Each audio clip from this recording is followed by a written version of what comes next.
My parents gave my sister my $250,000 inheritance after I paid their medical bills. So I sued for fraud and left them homeless when I won. I'm a 29-year-old guy, and I've always been the one holding my family together even when it broke me. Growing up, I learned early that love in our house wasn't given equally. My little sister Hannah got the soft words, the second chances, the she's just young excuses. I got the expectations. Be strong, be reliable, be the man of the house. And for the most part, I did exactly that without complaint. When Dad had his stroke 3 years ago, I didn't think twice. I drained my savings account within days, wiring every cent to cover hospital bills, physical therapy, and medications. I still remember the late nights sitting on the floor of my tiny apartment, bills scattered around me like broken promises. I took on a second job delivering groceries at night, running on coffee and 4 hours of sleep. Hannah, she posted photos from Ibiza captioned, "Healing," #self-care, while holding cocktails bigger than her head. I showed Mom the post once. She just sighed and said, "She's coping in her own way." No one ever said that about me. I told myself it didn't matter. I wasn't doing it for recognition. I was doing it for them, because they were my family, because loyalty was supposed to mean something. And I believed, in some blind, hopeful way, that eventually it would all be worth it. That maybe one day they'd see me, thank me, just acknowledge what I'd given up. But that day never came. Instead, what came next would shatter everything I thought I knew about family, loyalty, and love. And it started with a phone call that didn't make sense. The call came on a rainy Thursday morning while I was rushing between jobs, balancing coffee in one hand and a delivery bag in the other. It was from a lawyer's office I didn't recognize. The woman on the line was polite, almost too polite. "We're just confirming that you're aware your late grandfather's trust has been executed, and that the primary beneficiary has received the funds." I froze. "What trust?" I asked, stepping into my car and slamming the door to muffle the storm outside. There was a long pause. "Your grandfather, James, left a $250,000 inheritance. The trust was in your name, but your parents recently facilitated a transfer. We were under the impression you had been informed." No, I hadn't been informed of anything. My hands started shaking. Grandpa James had always said, "I want you to have a leg up, son. Life's already handed you more responsibility than most." When he passed, I was devastated, but no one ever mentioned a trust. Not once. I asked the lawyer to email me everything. She hesitated, said she needed to check something, then abruptly ended the call. My heart was racing. It wasn't just confusion anymore, it was dread that night. I sat in the dark, my phone in one hand, scrolling through old texts with my mom. Not a single mention of Grandpa's will. Just updates about my dad's condition, bills I needed to cover, and vague comments about Hannah needing a little help. Didn't want to believe it, not yet, but something in me already knew this wasn't a misunderstanding. It was a betrayal in progress, and I was already too late. A few days later, my suspicions turned into something solid. I was scrolling through Instagram during a quick lunch break, just trying to distract myself, when Hannah's newest post popped up. She was posing in front of a sleek, silver Mercedes-Benz, grinning like a kid on Christmas morning. The caption read, "Finally manifested the life I deserve, #blessed, #gifted." My stomach dropped. That car had to be at least $80,000. Hannah didn't have a job, she never kept one longer than a month. She wasn't married, no rich boyfriend, no lottery win, just a habit of spending and a family that cleaned up after her.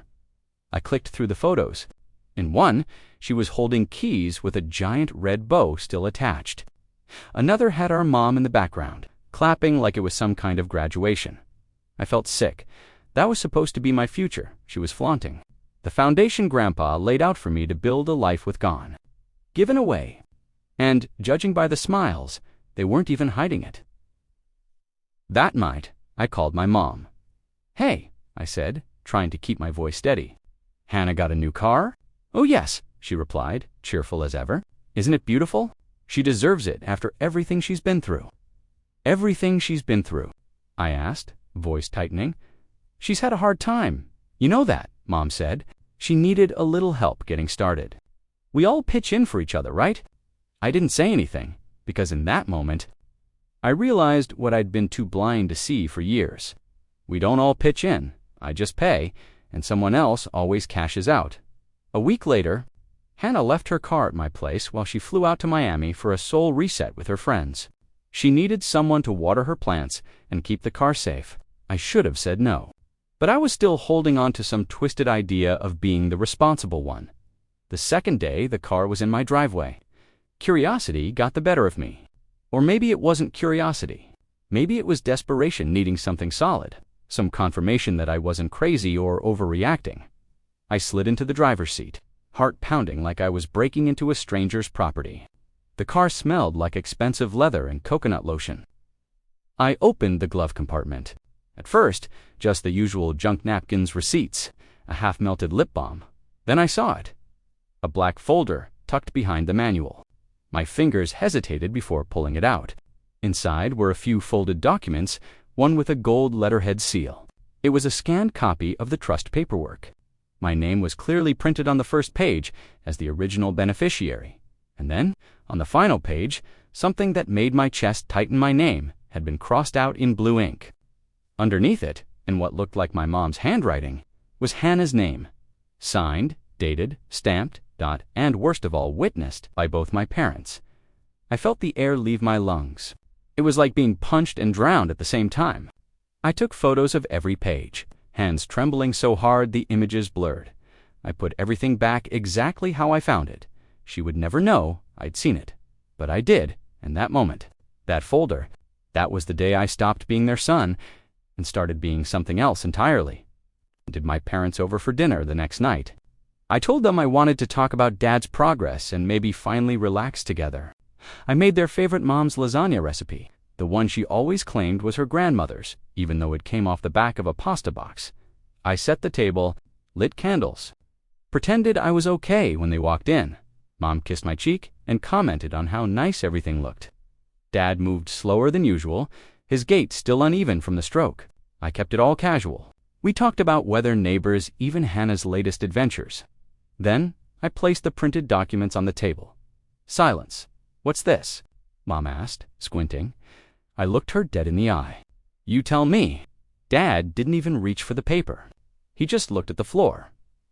My mom's voice shifted, sweet but shaky. "Where did you get these?" "Doesn't matter," I said. "Why is my name crossed out? Why is Hannah's there? Why was I never told about Grandpa's trust?" She went on defense immediately. "It was complicated, sweetheart.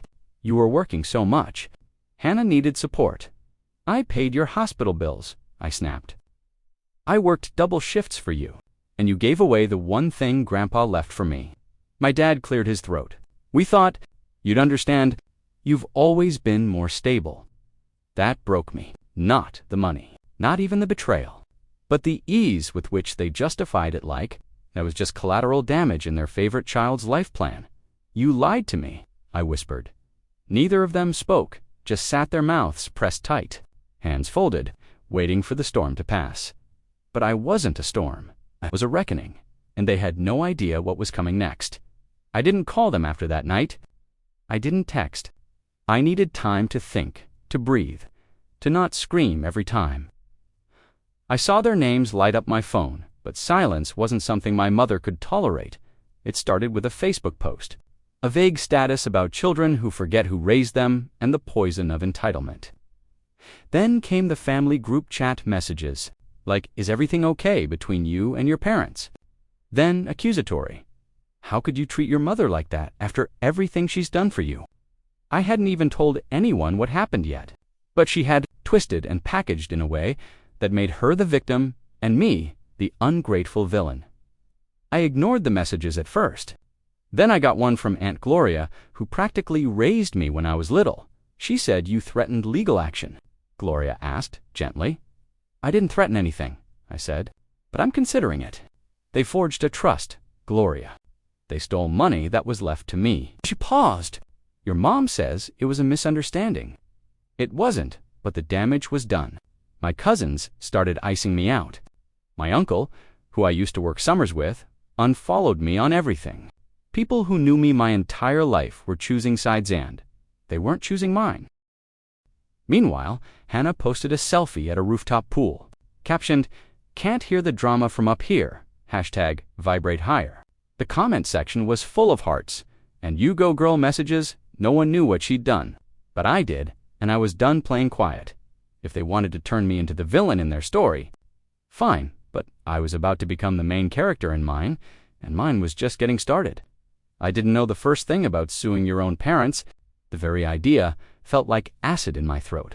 But every time I thought about backing down, I'd picture Hannah behind that Mercedes wheel, and my mom pretending like I was the selfish one for asking questions. So I started researching quietly at night.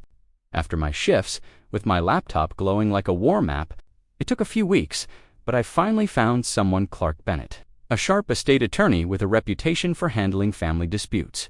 His reviews were brutal and brilliant. No fluff, just facts. I emailed him the scanned documents and asked for a consult. He called me directly the next morning. "I looked through what you sent," he said. "You've got a solid fraud case, possibly even criminal forgery, depending on state law. The original trust is clear your name, your grandfather's intent, all of it. The substitutions? Illegal unless you authorize them." Which you didn't. I didn't even realize I was holding my breath until he said, "You're not crazy, by the way." Those 4 words hit harder than I expected. He laid out my options. We could file a civil suit for damages, specifically breach of fiduciary duty and fraudulent transfer. If we won, not only could I reclaim the $250,000, but possibly more in penalties and legal fees. I asked him what the downside was. "You're going to war with your own blood," he said. "They're going to play dirty, say things that make you question everything. You ready for that?" I stared at the phone, then out the window. "I've been questioning everything my whole life," I said. "It's time I made them answer for once." He agreed to take the case, and just like that, it was no longer personal, it was legal. 3 weeks later, the summons was served. I didn't witness it myself, but my cousin Danny, who lived down the street from my parents, sent me a shaky video. In it, you can see my dad opening the door, envelope in hand. My mom steps out behind him, confused, then furious. She starts yelling at the delivery guy, hands waving like she's trying to shoo away a ghost. The clip ends with her slamming the door so hard it rattles the window. Less than an hour later, "I got the call. How dare you do this to us?" she spat. No greeting, no attempt at calm. "After everything we've sacrificed for you, you didn't sacrifice anything," I said, cold. "You stole from me. You lied." My dad got on the line next, quieter but no less firm. "You're going to ruin this family over money." "No," I said. "You ruined this family when you forged my name and gave Hannah what wasn't yours to give." He hung up. 10 minutes later, I got a text from my sister. "LMAO, sue me too. While you're at it, that one made my blood boil more than all the rest combined." She thought this was a joke, a drama, a headline she could twist into pity, likes, and clapbacks. But this wasn't TikTok. This was real. This was mine. For years, I'd swallowed their favoritism, their lies, their "but you're stronger" excuses. I wore every scar like it was a badge of honor. But now I had evidence, a paper trail, and for the first time in my life, I had power. The illusion of family had shattered, and behind it was something much uglier, something I was finally ready to fight. Discovery was disturbing. If you've never been through a lawsuit, let me tell you it's like peeling back every layer of your life with a knife. Emails, financial records, phone logs, nothing is sacred. Clark could tell me that things might get uglier, but I wasn't ready for what we found. Buried deep in the account histories was a set of transfers I hadn't seen before. Smala, spread out, hidden between innocuous payments. $5,000 here, $7,500 there, over the span of 2 years. From my college fund. I blinked at the screen, not understanding at first. That account had been set up when I was 12. My grandfather had been adamant about one thing. Education is your real inheritance, son.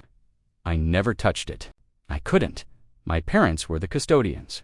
But Clark stared at the numbers, brow furrowed. These went straight to an account in Hannah's name. I felt like I'd been slapped. $61,200. That's how much they siphoned before Grandpa even passed away. That night, I sat in my car outside the firm's office, hands clenched around the wheel. The rain hit the windshield like nails. I didn't cry. I couldn't. I just sat there, suffocating under the weight of everything they'd taken, not just the money, but the years of belief that maybe, just maybe, I mattered to them. They weren't just playing favorites. They were gutting me quietly, strategically, and I think what killed me most was realizing that this wasn't a one-time betrayal. It was a long con. A history of taking from me because I'd never say no, until now. That was the moment. I stopped doubting. I wasn't overreacting. I wasn't being emotional. I was finally waking up. I didn't expect an apology from Hannah, but I didn't expect what came next either. She posted a video on TikTok. A public video. She was sitting poolside, sunglasses on, mimosa in hand, acting like life was just a beautiful, effortless breeze. The caption read, "When your jealous sibling sues your parents because they finally gave you what you deserve. Hashtag stay mad, hashtag family drama." My jaw dropped. I watched it again then, again trying to make sense of it. The comment section exploded. People cheered her on. "You're the real one. Tell your brother to grow up. They always come for the golden child." I felt like I'd been slapped in public, naked and defenseless. I hadn't said a word online. I hadn't aired our family's business, but she was spinning it for likes, twisting the truth into something viral. I sent it to Clark. He was quiet for a moment, then said, "Well, they're making this easier." Legally, it helped us. Morally, it crushed me. I'd held on to the tiniest shred of hope that Hannah was just being manipulated by our parents, that maybe she didn't know everything. Maybe she'd been used to. But that video, that smug little smirk, she knew she was in on it. And she thought it was funny that night. I blocked her number, unfollowed, muted her name from my feeds. She had made her position clear. She wasn't just standing with our parents, she was dancing on the wreckage they left behind, and I'd had enough. The lawsuit wasn't just about money anymore, it was about truth, about dignity. And I was going to drag it out into the light, no matter how ugly it got. The court date finally arrived. I wore the only suit I owned, navy blue, a little tight at the shoulders. My hands were sweating, even in the air-conditioned hallway outside the courtroom. I kept running over everything in my head, every receipt, every message, every betrayal. Clark stood beside me, calm as a surgeon, holding a folder that might as well have been my entire life. When my parents walked in, they didn't look at me. My mom had on her devastated but brave face, the one she used when she wanted to play victim. My dad just looked tired. Hannah didn't show good. When we were called in, I braced myself. But Clark, he didn't flinch. He stood up and unloaded. He presented the original trust documents, altered and notarized. Then he showed the forged version, pointing out every mismatched signature, every suspicious edit. He revealed the hidden transfers from my college fund. Laid out in black and white, every detail was like a brick hitting the floor. My mom tried to interject, started sobbing about how we never meant to hurt him. But the judge wasn't buying it. Then came the moment Clark played a clip from Hannah's TikTok. The courtroom was silent as her voice echoed. "When your jealous sibling sues your parents because they finally gave you what you deserve." The judge blinked. Turned to my parents. "Is this your daughter?" They nodded slowly, and she believed the funds were rightfully hers. No answer, just silence. For the first time, I saw it. Doubt in the judge's eyes, turning into certainty. It was like watching the tide shift for so long. I'd felt like I was screaming into a void, but now someone was listening. Someone believed me, and the people who tried to bury me, they were the ones starting to sink. We were recessed for lunch. Clark and I grabbed coffee across the street, his tone calm but focused. "You're doing well," he said. "Stay the course." I nodded, but inside, my stomach was a knot of guilt and rage pulling in opposite directions. I didn't want to see them suffer. Not really. Even after everything. But they never gave me a choice. We returned to the courtroom just before 2 p.m. as we walked in. I noticed my dad gripping the bench, hunched over. He looked pale, sweating, shaky. I froze before the bailiff could even say a word. My dad slumped forward and collapsed onto the floor. My mom screamed. A panic rippled through the room.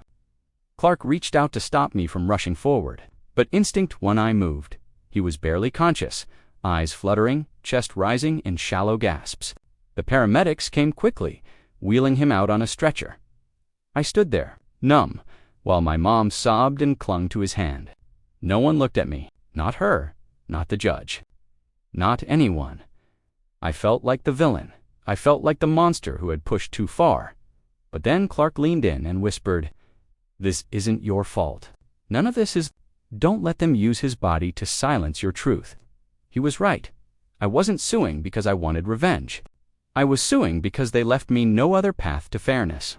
Because every time I was quiet, they took more. That night, I sat in my car again. Same spot, same rain, and I cried. Not just for what they'd done, but for the little boy inside me who still wished they had just loved him enough not to. My dad had stabilized minor complications, but he'd recover.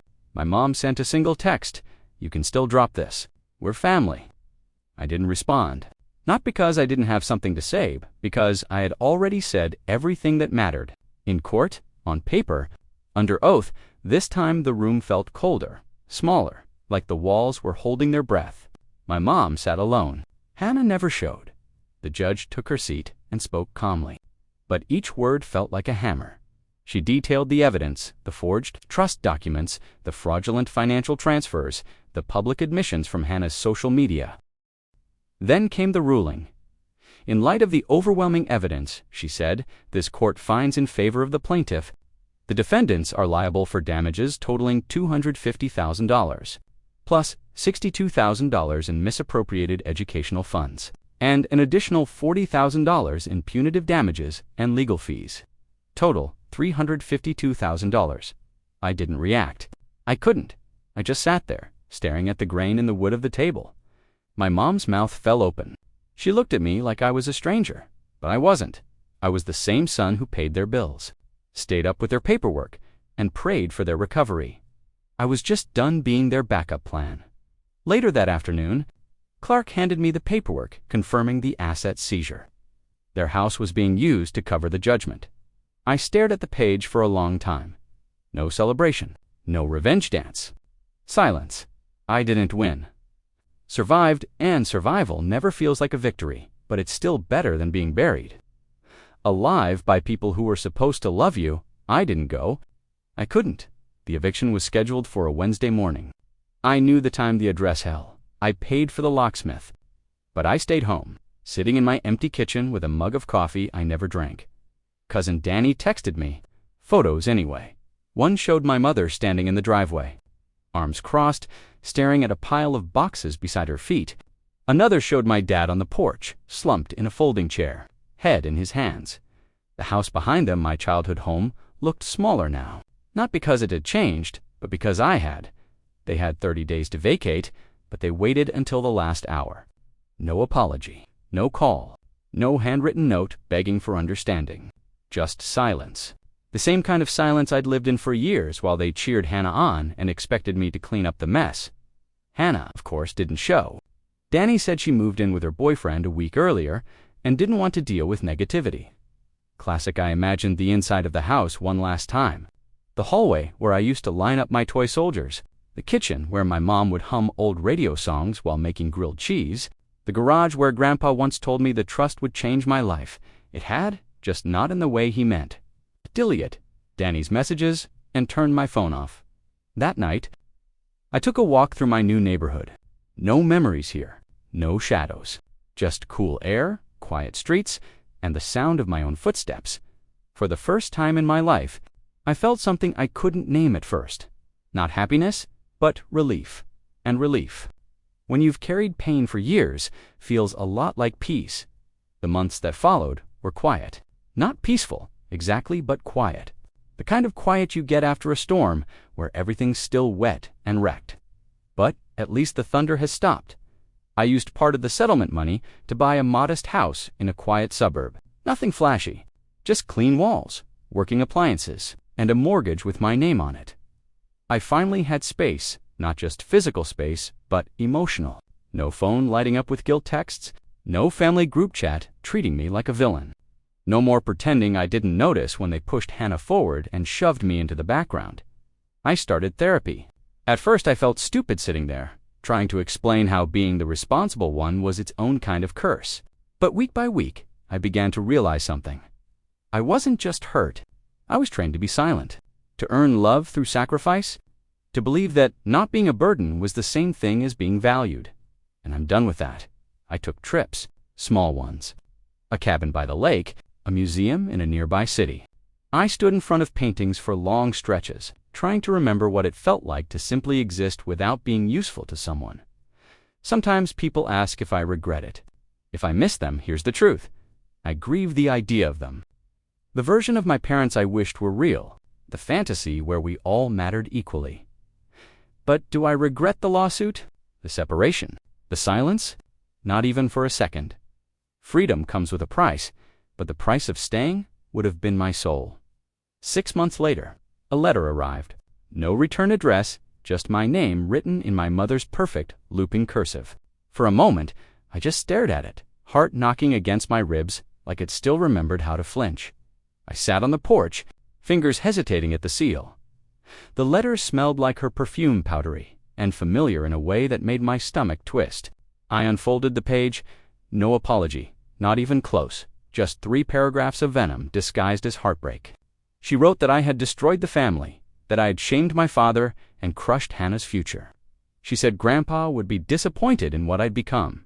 And finally, the line that stayed with me, "One day you'll have children, and I hope they do to you what you've done to us." I folded the letter once, twice, 3 times. Then I burned it, right there on the porch. Watched the flames curl the edges and blacken her words until they crumbled into ash. I didn't cry. I didn't scream. I just let it go. Because here's the truth. Closure isn't always clean. Sometimes it's not a hug or a confession, or a family reunion where everyone says the right thing. Sometimes closure is choosing not to reopen the wound. I leaned back in my chair and stared at the sunset bleeding orange across the sky. The world didn't end. The silence didn't kill me. I was okay. No longer their scapegoat. No longer their safety net. Just me, whole, healing, and finally free.